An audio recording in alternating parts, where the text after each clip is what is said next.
welcome back to the channel where I cover missing persons, unsolved cases, crime news, and more.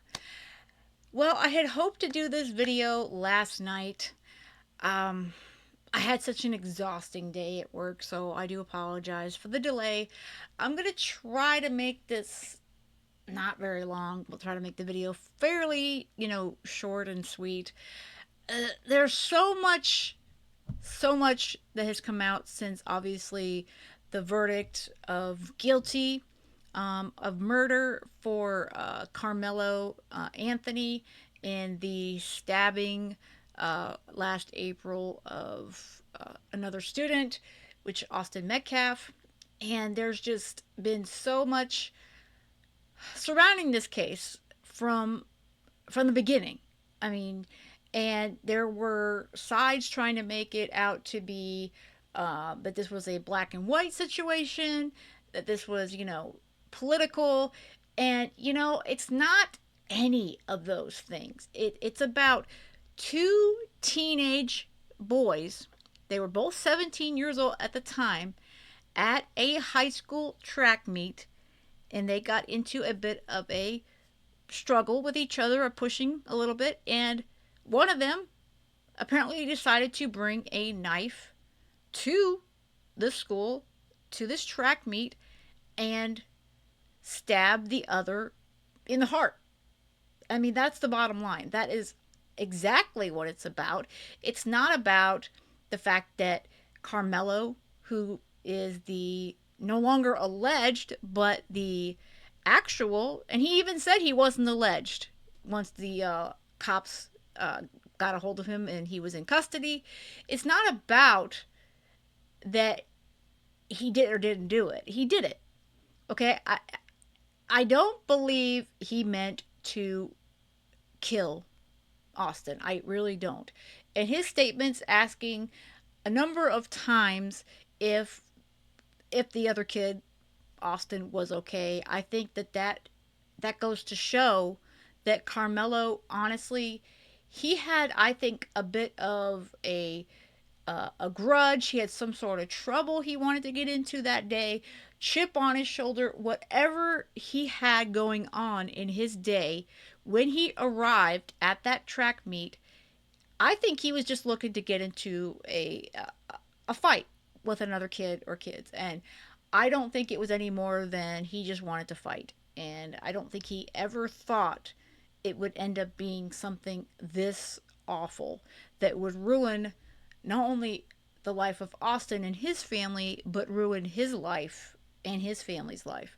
I think that Karmelo's parents, his mother and father, I think that they are greatly, greatly to blame for this alleged racism thoughts, that it's a oh, it's a black boy and a white boy, or that this is politically charged, any of those sorts of things. I think it had to do with the Anthony family putting this on the shoulders of their son and making him this quote unquote martyr, which is not what he was. I mean, he went out, he got into trouble, and it resulted in a horrific murder. And he was offered to take manslaughter, involuntary manslaughter. And I think that if it wasn't for his parents pushing him to, go to trial, I think he probably would have taken it, and he wouldn't have had to serve that much time behind bars. And as far as him being found guilty, I think he's guilty, but of murder, I don't think it's murder. I think it was more of an involuntary manslaughter situation. But at the same time, we did not see everything that the jury saw. We need to remember that the jury, and the jury alone, and anyone in that courtroom, they are the ones that saw all the evidence. They saw everything put on the table. And so they're the ones that decided not only that Karmelo was guilty, but they are the ones that decided to give him 35 years in prison. But after the verdict, since we've had a gag order on this case, the district attorney, the prosecutor's office, did speak out with the Metcalf family by his side. So I wanted to play that. Moments ago, prosecutors spoke to the media with the Metcalf family by their side. Today, justice was served. A year ago, when this senseless murder unfolded, I said that it had struck a deep nerve in Collin County and far beyond. I asked our community to ignore all the noise and instead be level-headed and patient as the process worked. And today, the process delivered accountability. We are grateful to this jury, and we are grateful that the good citizens of Collin County had an opportunity to weigh in on this case. I'm proud of the exceptional work of Bill Werski and our team of prosecutors, DA investigators, and victim advocates, and all the good and outstanding men and women of the Collin County District Attorney's Office.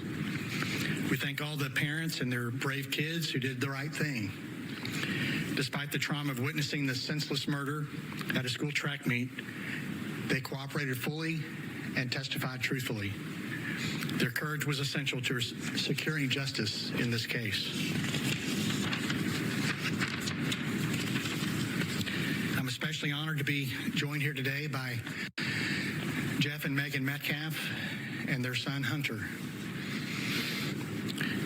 Their strength and grace through this has been Their strength and grace throughout this unimaginable journey has been inspiring. They won't be taking questions at this time, but their presence here speaks volumes about their commitment to seeking justice for Austin. I want to thank Judge Rhodes for presiding over this trial with fairness and efficiency. I want to thank Frisco PD for their investigation. I want to thank the Collin County Sheriff's Office led by Sheriff Skinner for providing the security for the courthouse. I want to thank all law enforcement throughout the county. I do look forward to hearing, when the Metcalfs decide to speak out, when they feel it's appropriate. And again, this is from Fox. Obviously, it's on the screen. This is their feed from that particular little presser that was held after the verdict and the sentencing happened earlier this week. And I think that they did a great job. I think that this jury, they had a hard job.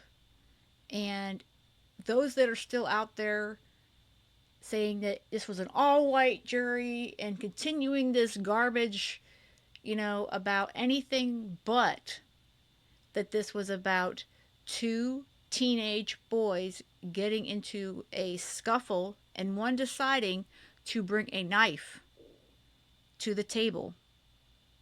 That there's nothing more than the fact that Karmelo, he came there, in my opinion, he came there for trouble.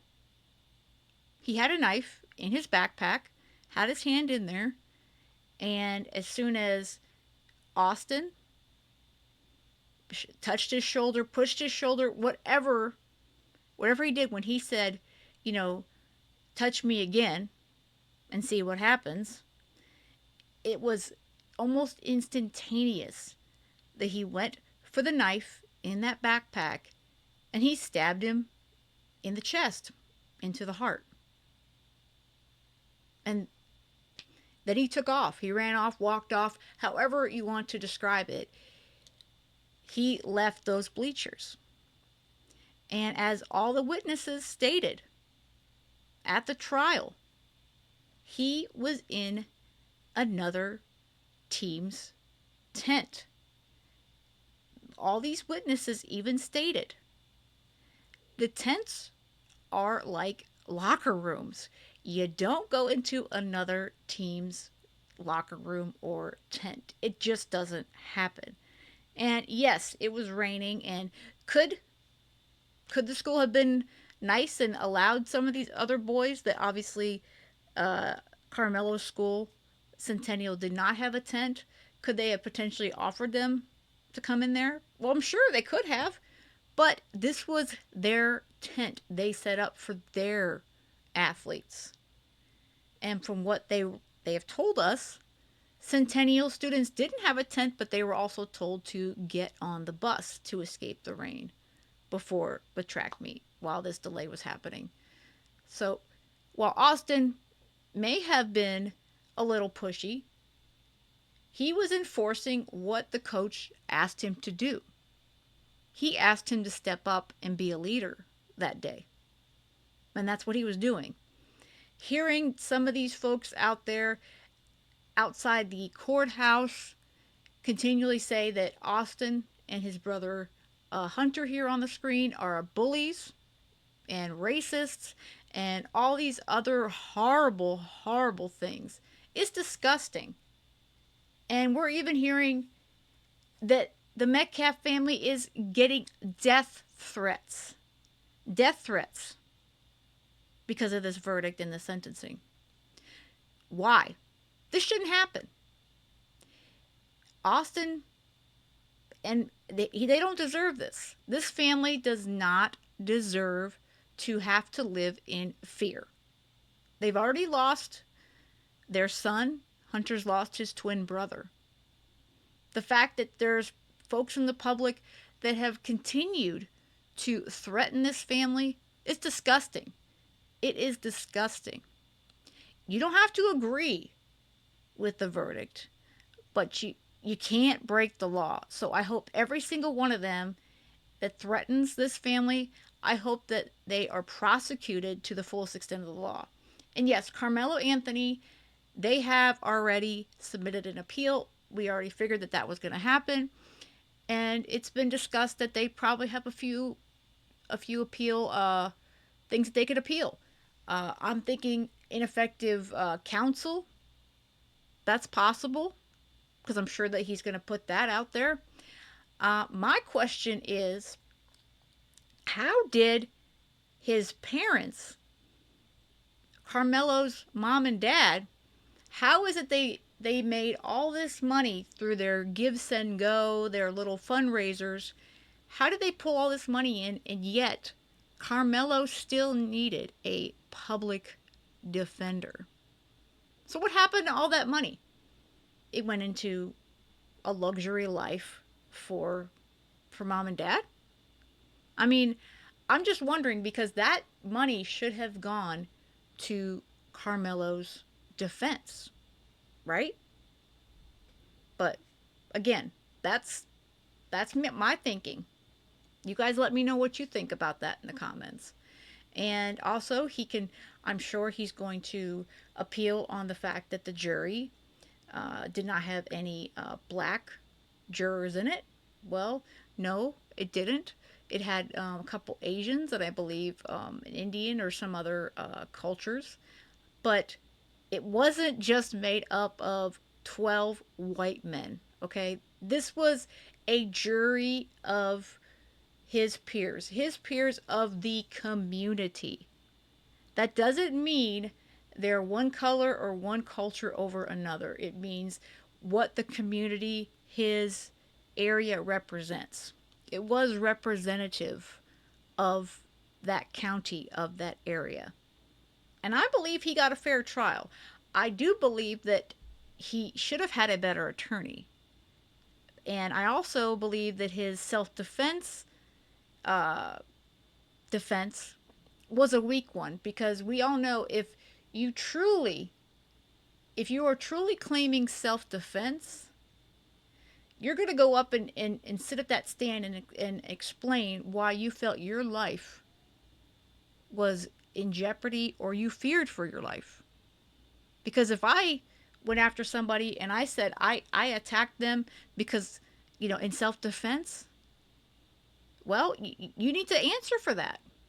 And no, he doesn't have to take the stand. No defendant does have to take the stand.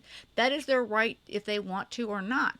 But typically speaking, if you're claiming self-defense, you're going to take the stand and explain why. How you were feeling that day. That you felt scared, threatened, whatever you were feeling, you're going to explain that to the jury. None of that happened. So I think that there was a great disservice done to Karmelo And no, that doesn't mean that he was right. That doesn't mean he was right. But I do think that his parents are greatly to blame because they put all this hate out there, in my opinion. They put this hate out there into the world, into the universe, because they wanted to make money. I don't I don't know if they just wanted fancy cars, a fancy house. I don't know what their ultimate goal was. Okay, but it wasn't getting a good attorney for their son who just stabbed another student to death. That's not what they did it for. So I am praying. Obviously, I'm praying for the Metcalf family, ultimately. First off, I'm praying for the Metcalf family because this has been a horrible loss for them. And they continue, like I said, to have to deal with hate and threats from people. But I am also praying for Karmelo. I hope that he can better himself and continue to, uh, you know, be a better person. And he has an opportunity in 17 years. If he follows all the rules behind bars, he can get out in 17 years when it comes up time for parole. But if he doesn't, the likeliness that he'll spend more time in there, closer to that 35 years, is going to happen. It's all up to Karmelo himself because he can kind of separate himself from his parents at this point. He can separate himself. He's 19 years old.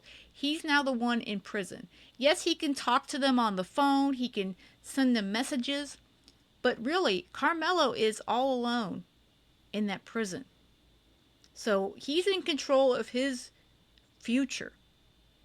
So yes, I do pray for him and I hope he can find some sort of peace and he can better himself and maybe come out on the other side. He has that opportunity though. Austin doesn't. Hunter doesn't have the opportunity to see his brother again. And mom and dad, Metcalf, they don't have an opportunity to see Austin again. But Karmelo's parents, they have an opportunity to talk to him and see him again and possibly hug him again someday. But in the end, this is a sad, sad case. It's a tragedy. It's a tragedy that should have just never happened. A knife. Why did he bring it to school that day? I heard one of the prosecutors speaking to the media.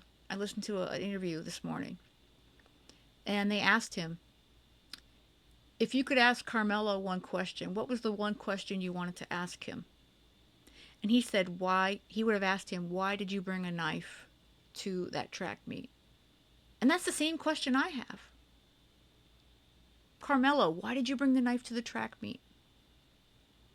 What got you so upset, angry? What caused you to bring the knife that day? What was going on?